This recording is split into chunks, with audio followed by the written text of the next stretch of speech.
Bienvenue dans ce nouveau numéro de Gros Plan, consacré aujourd'hui à l'univers des maquilleurs professionnels. Nous sommes allés à la rencontre de Amy Artistic, Candice Mac et de David Scherer. Tous travaillent dans le monde du cinéma, sur les plateaux télé et forment les maquilleurs de demain. Ils nous ont ouvert les portes de leur univers, un reportage signé Antonio Rosset.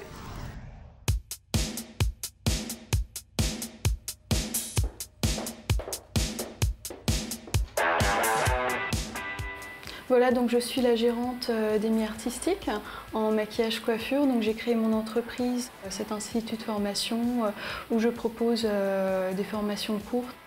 L'important, c'est vraiment d'être très rigoureux dans le travail. La créativité, c'est bien, mais ce n'est pas suffisant. Donc, il ne faut pas avoir peur de travailler beaucoup et de donner beaucoup de soi, de sa personnalité.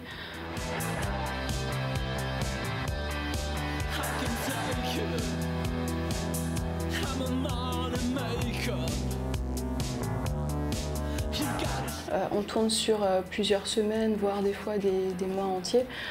Il faut toujours que le film soit raccord, donc chaque mèche de cheveux est importante. La satisfaction finale, c'est quand on regarde en fait sur grand écran le film qu'on a fait et qu'on se dit que finalement, petit à petit, les effets restent les plus réalistes. On court toujours après ce réalisme-là, hein, et quand on se dit que finalement ça marche très bien, c'est là qu'on a le plus de satisfaction. Hein.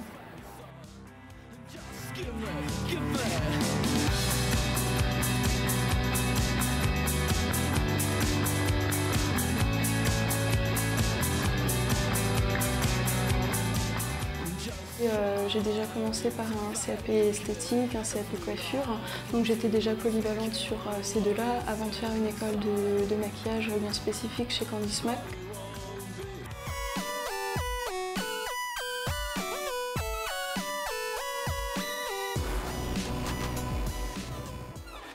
Alors le monde du maquillage m'a toujours attirée depuis mon adolescence, on va dire.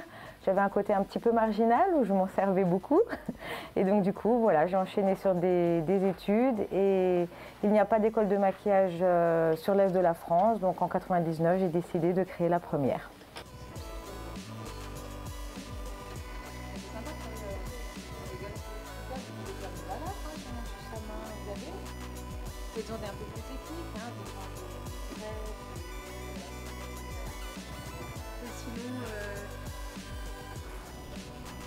Alors lorsqu'on débute, c'est pas un métier évident vu qu'il faut quand même se laisser le temps de faire des connaissances, des rencontres. Ce métier peut empiéter sur la vie privée en fonction des choix qu'on y fait.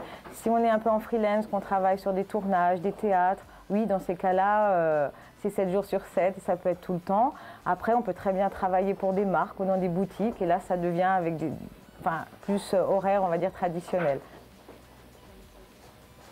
Pour moi, ce métier, c'est une passion. Donc après, je pense que pour devenir maquilleur, il faut déjà à la base que ce soit une passion. Si on aime ça, on se donnera, on y arrivera. Et voilà, moi j'ai la chance de vivre de ma passion et de ne pas vraiment travailler, entre guillemets.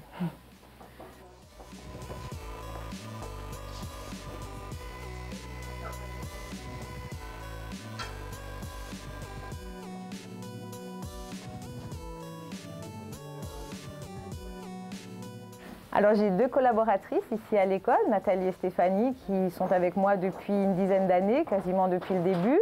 Et sinon, il y a des gens extérieurs à l'école, comme Olivier, qui est un coiffeur studio cinéma-télévision, et David Scherer, maquilleur d'effets spéciaux.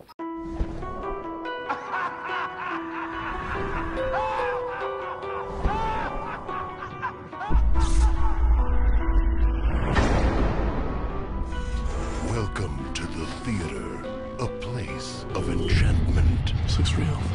I see you've come alone.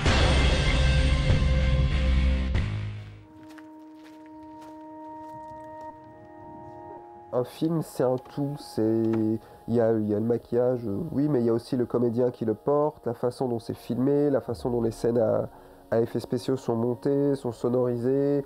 Il y a l'aspect narration, tout ça. Donc le maquillage est juste un accessoire, quoi. J'ai choisi en fait de me lancer dans le maquillage d'effets spéciaux parce que j'ai toujours été en fait très intéressé par le cinéma fantastique en général. La notion de préparation, elle est indissociable de la réussite d'un tournage. Quand on a bien préparé ça, quand tout le monde est sur la même longueur d'onde, ça donne des super résultats.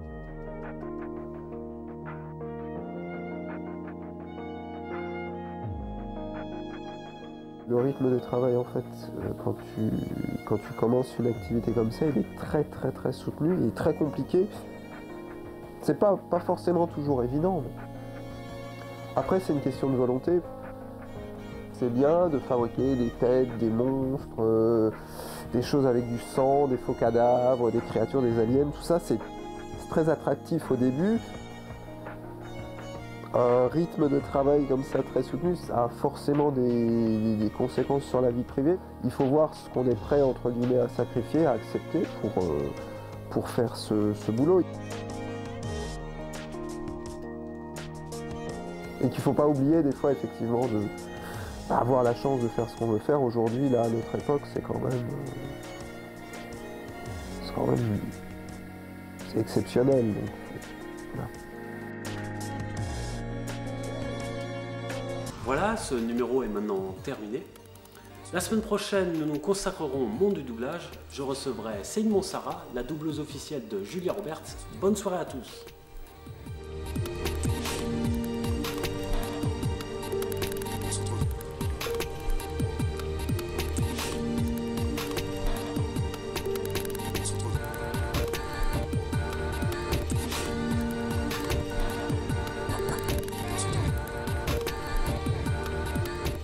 Sinon, j'aime beaucoup Mr. Freeze dans Batman et Robin. Je trouve ça, c'est un grand personnage, c'est super bien, et puis c'est vachement bien interprété par Schwarzenegger, qui, je pense, là même fait sa meilleure interprétation après Un flic à la maternelle.